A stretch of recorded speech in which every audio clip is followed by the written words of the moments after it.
Halo guys, yuk ikutin perjalananku jalan-jalan ke Muara Karing. Nah, aku mulai perjalanannya dari jembatan Pasar Bawah Bangku. Nggak lama perjalanan kita sampai di pintu gerbang pengambilan tiket masuk guys. Nah, di sini kita ngambil tiketnya dan lanjut kita parkir kendaraan. Lalu jalan kaki turun ke bawah, tapi pas turun lupa ke video guys. Maaf ya.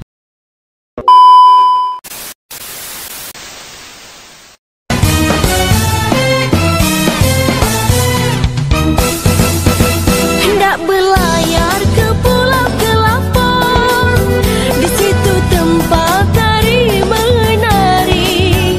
Hendak berlayar ke Pulau Kelapor, di situ tempat tari. Halo guys, di hari selanjutnya aku pergi ke wisata Danau Pau Jangkat. Tungguin ya perjalananku. See you, bye-bye. Daerah Jangkat masih termasuk dalam Provinsi Jambi loh.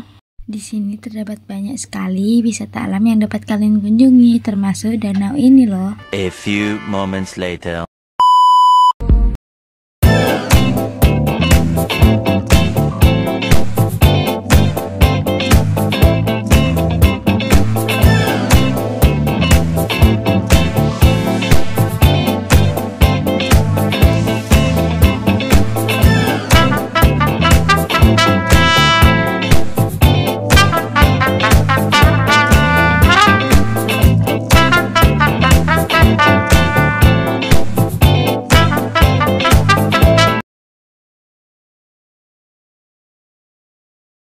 Hai guys, hari ini aku Kayla Zara Lazardani dari kelas 5 ingin menampilkan proyek pelajar P5 yang bertema kearifan lokal. Nah, hari ini aku mau menampilkan kearifan lokal tentang gedung tertua, gedung mall ya guys, gedung mall tertua di Indonesia yaitu gedung Mall Sarinah.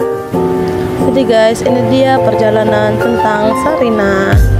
Mall Sarinah dinamai dari nama pengasuh Presiden Soekarno semasa kecilnya, yaitu Mbok Sarinah. Nama ini dipilih sebagai bentuk penghormatan dan kecintaan Soekarno kepada pengasuhnya yang telah memberikan pengaruh besar pada hidupnya. Sejarah berdirinya Mall Sarinah. Mall Sarinah didirikan pada 17 Agustus 1962 dengan nama PT Department Store Indonesia dan diresmikan oleh Presiden Soekarno pada 15 Agustus 1966. Pembangunan gedung Sarinah ini dibiayai oleh Pampasan Perang Jepang. Gedung Sarinah ini juga dirancang oleh Friedrich Schliemann. Sarinah menjadi pusat pembelanjaan pertama di Indonesia pada tahun 1966. Tujuan pembangunan Mall Sarinah. Sarinah digagas oleh Presiden Soekarno untuk mewadahi kegiatan perdagangan produk dalam negeri. Sarinah juga menjadi simbol modernisasi di Indonesia. Sarinah menjadi bangunan pertama di Indonesia yang dilengkapi oleh eskalator. Peran Mall Sarinah.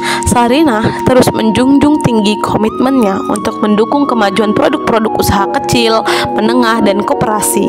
Sarinah juga melakukan ekspansi dengan membuka cabang di Semarang. Saat ini Mall Sarinah dikelola oleh BUMN atau Badan Usaha Milik Negara.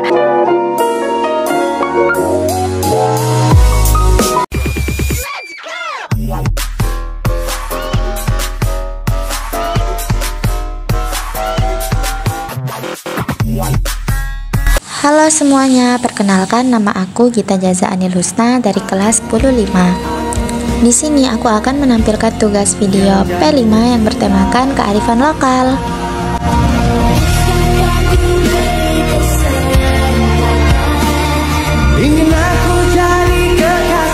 Jembatan Barelang adalah sekumpulan jembatan yang menghubungkan pulau-pulau di kota Batam. Kata Barelang sendiri berasal dari singkatan Batam, Rempang, dan Galang, yakni beberapa nama pulau yang ada di sini.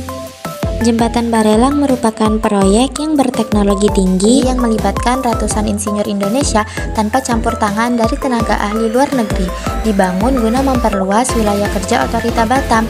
Jembatan ini telah menyedot anggaran sebesar 400 miliar selama 6 tahun pembangunannya. 6 buah jembatan ini telah menghubungkan jalur Trans Barelang yang membentang sepanjang 54 km. Jembatan Barelang tidak sekedar jembatan yang menghubungkan satu tempat ke tempat lainnya. Jembatan ini memiliki daya tarik keindahan yang selalu ramai di akhir pekan. Nah, ide awal pembangunan jembatan ini datang dari Presiden Soeharto. Namun, Bapak B.J. Habibie yang saat itu menjabat sebagai Menteri Riset dan Teknologi adalah tokoh yang menginisiasi dan memimpin proyek pembangunan jembatan ini. Jadi tidak heran kalau ada banyak warga di sini menyebut jembatan ini sebagai Jembatan Habibie.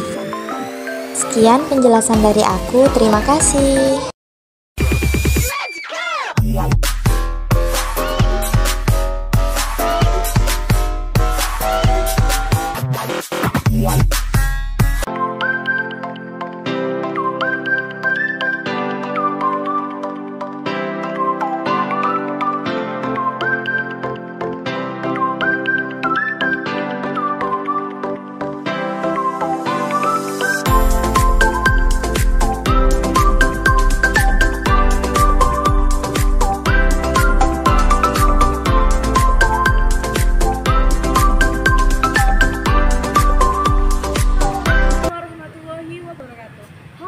Perkenalin nih, nama aku Zaira Telita Anukta. Di sini aku mau nunjukin salah satu tradisi dalam momen, yakni namanya alun-alun Lamongan. Jadi salah satu ikon di alun-alun Lamongan yakni adalah pesawat. Ikon kedua yakni adalah rumpun lagi. Atau ikon yang ketiga yang namanya biang lala. Biang lala adalah suatu ikon terbaru teman-teman di Lamongan kali ini karena tempat ikon yang paling unik dan paling religius. Karena apa? Memiliki suatu simbol tak tinggi sedangkan untuk masyarakat Lamongan yang besar. Sekian dapat disampaikan teman-teman.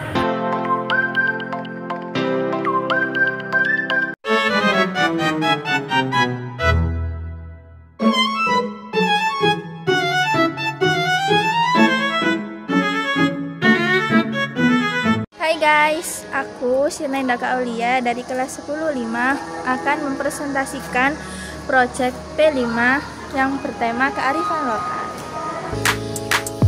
Tempat pariwisata baru yang menyajikan pemandangan ratusan pohon kurma siap berbuah serta ditambah buah khas Timur Tengah lainnya seperti buah zaitun, siwak, dan buah tin. Selain kurma dan buah yang berada di Timur Tengah ini, di dalam lokasi pariwisata ini juga ditanam pohon anggur dan delima. Pihaknya juga menyediakan pesawat Boeing 737 yang bisa digunakan pengunjung. Bahkan pesawat ini bisa digunakan pengunjung untuk selfie atau mengabadikan momen dari ketinggian. Founder Duta Wisata Kurma atau bisa kita sebut HM Roslan mengatakan ratusan pohon kurma ditanam di area seluas 3,7 hektar dan resmi dibuka untuk umum mulai 1 Januari 2017.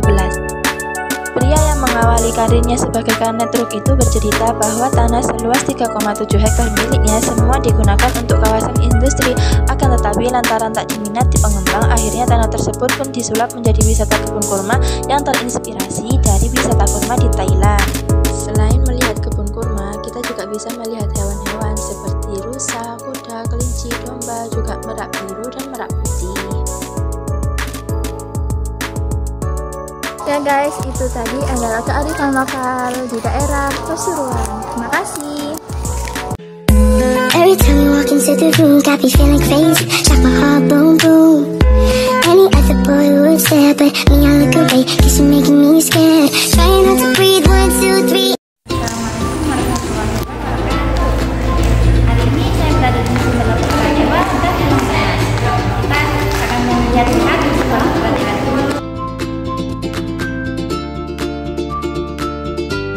Kayu bergagang PTN kampus Dipenegeri dibakar oleh Raden Paku Alam SDDH pada 30 Januari 2023. Menurutnya senjata ini berasal dari masa kedatuan di Sriwijaya, dibuat dan diperuntukkan untuk musuh dengan kemampuan khusus.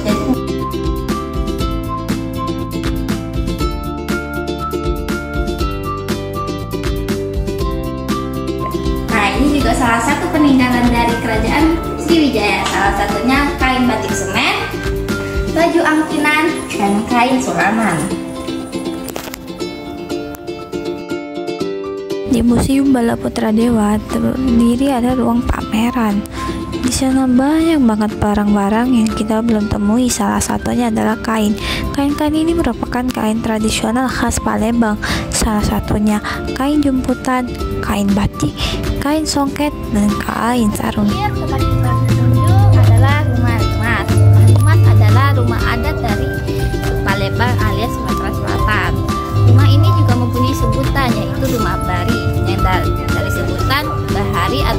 Kerajaan Bahari yang merupakan kerajaan maritim di Sumatera Selatan. Cukup sekian dari saya. Billahi wal taufiq wal hidayah. Wassalamualaikum warahmatullahi wabarakatuh.